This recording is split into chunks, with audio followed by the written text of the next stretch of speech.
Kitchener stitch. The Kitchener stitch is a specific type of grafting that takes smooth knitting on one side and smooth knitting on the other side and creates a no seam join between them. The strand's coming out of the back needle back here, and here's the front needle closest to my body.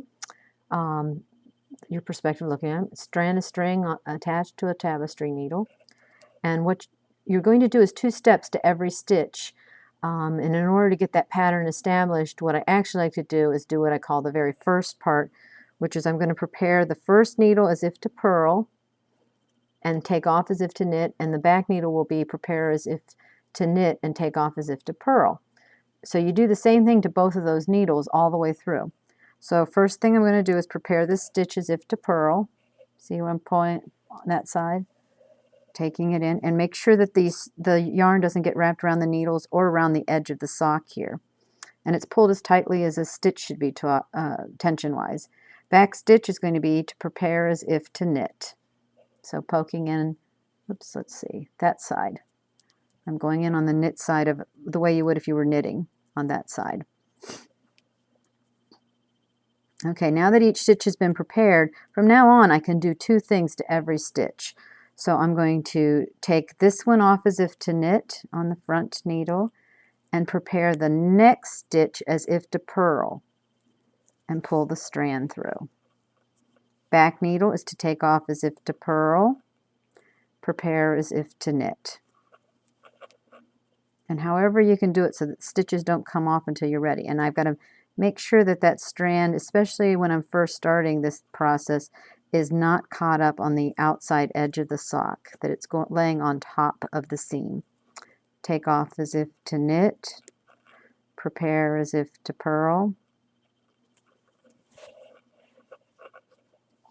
take off as if to purl, prepare as if to knit. If you say that as you go along, sometimes that helps.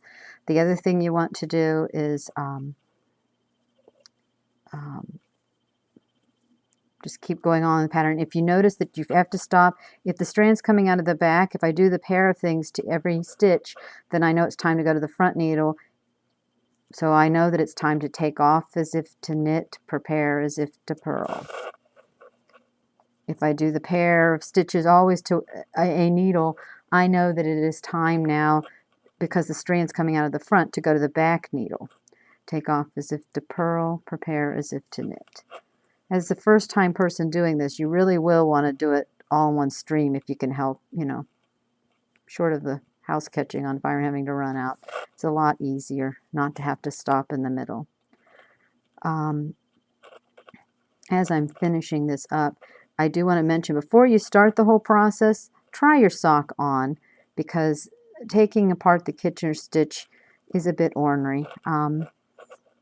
The other thing you may want to do is, if you haven't done it in a while, is do 2 little stockinette swatches and practice grafting those together instead of doing it on your sock that you've just spent the last month learning how to do for the first time.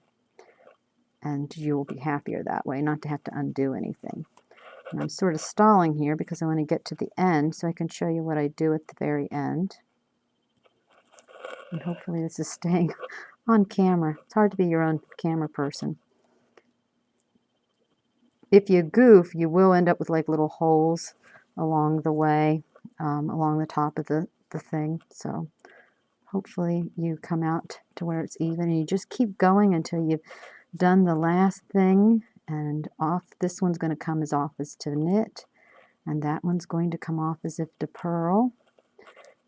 Okay, when you get to the last stitches, stick your hand up inside the sock.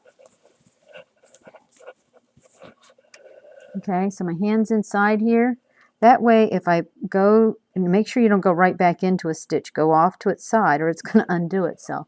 That way, I'm poking it in and I'm grabbing the needle inside and holding it with my hands and inverting the sock.